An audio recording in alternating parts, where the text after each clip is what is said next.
Hello guys, in this video we are going to discuss on bullous diseases. They are group of disease having fluid filled lesions. Primary lesion less than 1 cm is called vesicle, more than 1 cm is called bullae. Secondary lesion, they are erosion and crust. Erosion, focal or total loss of epidermis and crust are the dried exudates. Classification कैसे करेंगे? 3 type में, immunobullous, mechanobullous and inherited acantholytic type. First, immunobullous diseases. They are classified based on the level of split, intraepidermal or subepidermal. In the intraepidermal, pemphigus group are involved, and in the subepidermal, pemphigoid group is involved, and dermatitis herpetiformis is also involved. So first of all, we will discuss about the pemphigus group. The disease is immunobullous, level intraepidermal, target desmosomes and process acantholysis. Means zinc cells will be involved. Classification कैसे करेंगे? तो 7 types का है. पैम्फिगस foliaceous, उसका variant है पैम्फिगस एरिथ्रोमेटोसिस. Next है pemphigus vulgaris जो most common है, उसका वेरिएंट है पैम्फिगस वेजिटेंस जो रेरेस्ट है. फिर IgA mediated drug induced and paraneoplastic पैम्फिगस भी इन्वॉल्व है. नेक्स्ट हम डिफेक्ट देख लेते हैं. तो यहाँ पे डिफेक्ट क्या है?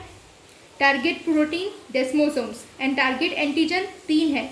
डेस्मोग्लीन जो पैम्फिगस फोलिएशियस एंड वल्गैरिस में होता है, डेस्मोकोलिन IgA पैम्फिगस में एंड डेस्मोप्लेकिन्स. प्लेकिन्स ग्रुप इन्वॉल्व है तो पैरानियोप्लास्टिक पैम्फिगस में इन्वॉल्व है. सबसे पहले अब हम पैम्फिगस फोलिएशियस एंड पैम्फिगस वल्गैरिस को पढ़ लेते हैं. तो यहाँ पे ये 4 पॉइंट्स तो सेम ही है कि डिजीज है immunobullous, level intraepidermal, target protein desmosomes and antigen is the desmoglein. But pemphigus foliaceus के अंदर DSG1 इन्वॉल्व है और वल्गैरिस के अंदर DSG3 is involve more commonly than 1. ये दोनों के बीच का डिफरेंस देख लेते हैं. DSG1 स्किन के अपर लेयर ऑफ एपिडर्मिस में फाउंड होगा, DSG3 lower layers of epidermis में फाउंड होगा. म्यूकोसा में DSG1 का कॉन्सेंट्रेशन कम होगा एंड 3 में हाई कॉन्सेंट्रेशन होगा म्यूकोसा के अंदर. अब ये कंडीशन अगर आती है, मतलब PF में है पैम्फिगस फॉलिएशियस, यहाँ पे स्किन के अंदर सब कॉर्नियल स्प्लिट दिखेगा एंड म्यूकोसा इन्वॉल्व नहीं होगी क्योंकि कॉन्सेंट्रेशन ही कम है. पैम्फिगस वल्गैरिस में सुप्राबेसल स्प्लिट होगा and mucosa will be involve in almost 90 to 95% patients. Next है pemphigus vulgaris. It is the most common type. Disease immunobullous, level intraepidermal, target protein desmosome and target antigen DSG3 more than 1. The process is acantholysis, means zinc cell will be found. 40 to 60 year and burning sensation will be present. Flaccid bulla will appear. They will rupture spontaneously and form erosions, and erosions having a tendency to extend and no tendency to heal. ये important point है. Science में क्या Nikolsky sign होगा और बुला spread sign या एस्बॉय Hansen sign. इसमें क्या होता है? Pressure is applied over the bulla from the sideways तो बुला स्प्रेड साइन. अगर from top of the blister if pressure is applied तो उसे एस्बॉय हैंसन साइन कहेंगे. ऑब्जर्वेशन में क्या देखेंगे? Bulla moves to the adjacent skin and it is having irregularly angulated margin. Oral lesion 90 to 95% में present होगा.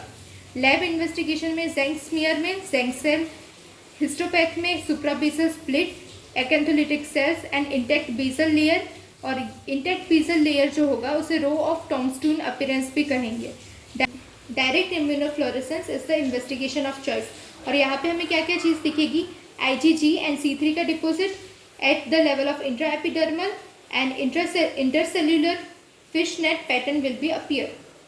Treatment में high dose systemic steroids, cyclophosphamide and FDA approved for moderate to severe cases rituximab जो CD20 inhibitor है. Next, pemphigus foliaceus. Here fragile flaccid bullae will be there and they will form scales or crusted lesion. Involvement scalp, face and upper chest means seborrheic areas will be involved. Mucosa will not be involved and there will be subcorneal acantholysis. Next, pemphigus vegetans. It is the rarest type and vegetative lesions will be seen. Next, drug-induced pemphigus. Which are the drugs involved? D-penicillamine, captopril and rifampicin. Paraneoplastic pemphigus. NHL, CLL, Castleman's disease and thymoma. Next, pemphigoid group. The defect is at basement membrane zone or dermoepidermal junction. Hemidesmosome KIF complex, it involves 2 proteins keratin 5, keratin 14, and BPAG2 and BPAG1. Lamina lucida, it is having BPAG2 and laminin. Lamina densa having laminin and collagen 4. Next, sublamina densa having collagen 7, and it is the most important and the strongest one for anchoring the fibrils. अब हम BPAG1 में देख लेते हैं. तो BPAG1 अगर involve होगा तो बुलस पेम्फिकॉइड होगा.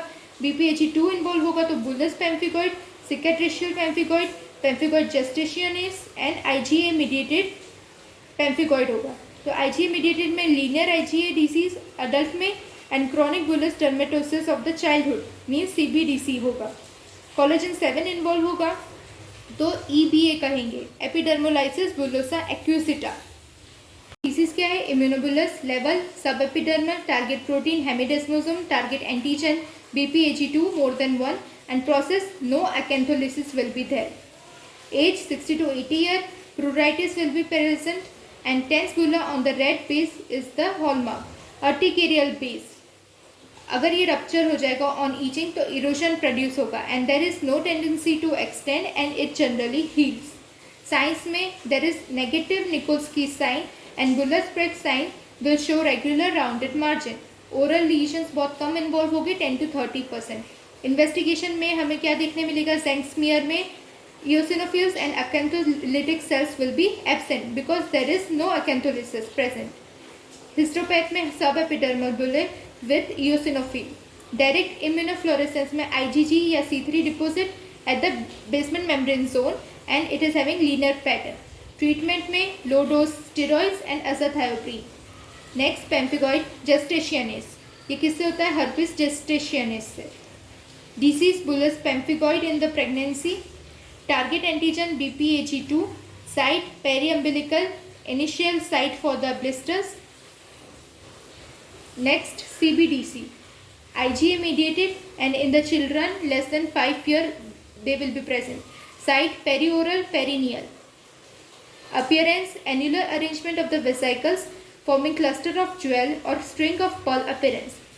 Next, dermatitis herpetiformis, इसे ड्यूरिंग्स डिसीज भी बोलते हैं. डेफिनेशन में क्या आएगा? Chronic intensely pruritic sub epidermal immunobullous disease है. Auto antibodies IgA will be formed. Target क्या है? एपिडर्मल ट्रांसग्लूटामिनेज 3 लेवल, सब एपिडर्मल स्प्लिट. जेनेटिक में HLA-DQ2, DQ8 and B8 associated with gluten sensitivity. Enteropathy. Clinical features में हमें क्या देखना मिलेगा? Intestinal pruritic papulovesicles and they are having grouped excoriations. Distribution खाली एक्सटेंसर्स पे या फिर बटॉक्स पे देखने मिलेगा. लैब इन्वेस्टिगेशन में Tzanck smear, neutrophils will be there and expression of neutrophil chemotactic factor interleukin 8 will be present. Histopath में सब epidermal split, papillary tip microabscess will be present having multiple neutrophilic collection at the tip of dermal papilla. Direct immunofluorescence में IgA collection at the basement membrane zone along with dermal papilla having granular pattern. Treatment, gluten free diet and Dapsone will be given. Why Dapsone? It will inhibit the neutrophil chemotaxis. Second है mechanobullous disorders. Interpretation क्या है? Mechanical trauma होगा and it will induce the blisters. Group of disease are called epidermolysis bullosa. What is the basis? Genetic except EB acusita. What are the keywords involved here? Mother on handling baby notices the blisters, friction induced blisters and history of consanguinity means family history is present. Types में EB simplex, EB junctional and EB dystrophica. In EB simplex K5 and K14 will be abnormal. EB junctional में laminin and EB dystrophica में collagen 7. Third है inherited acantholytic disease. यहाँ पे दो है, heli disease and डेरिया disease. सबसे पहले 3 common point है कि दोनों ऑटोसोमल डोमिनेंट है. दोनों में कैल्शियम ATPase डेस्मोसोमल डिफेक्ट होगा एंड प्रोसेस में अकैंथोलिटिक होगा. हेली और डेरिया डिसीज के बारे में हम डिफरेंस देख लेते हैं. तो क्रोमोसोम 3 एंड यर chromosome 12 will be involve. Gene ATP2C1, ATP2A2. It is also known as familial benign chronic pemphigus, year keratosis फॉलिकुलरिस. यहाँ पे क्या होगा? Flaccid vesicles followed by macerated plaques and flexures are involved. Nails में longitudinal leukonychia होगा. यहाँ पे papules दिखेंगे dirty, warty and greasy over the seborrheic areas. और ये कौन सा एरिया है? Face, scalp and chest. Nails में वी शेप नेक दिखेगा over the distal free end along with alternative leukonychia and erythronychia will be seen. Oral cavity में cobblestone appearance and palms में pits दिखेंगे. नेक्स्ट है histopath में Hailey में suprabasal split, acantholytic cells and partial acantholysis having dilapidated brick wall appearance. Darier disease के अंदर डिस्कैरोटिक cells present होंगे. तो यहाँ पे दो तरह के दिखेंगे, corps grains and corps ronds. Corps grains में अपर एपिडर्मिस इन्वॉल्व है, ग्रेन लाइक होगा, और कॉप रॉन्स में लोअर एपिडर्मिस इन्वॉल्व है और ये राउंडेड होगा. ट्रीटमेंट में हेली topical steroids and treatment of the secondary bacterial and fungal infection. DD में ओरल रेटिनॉइड्स.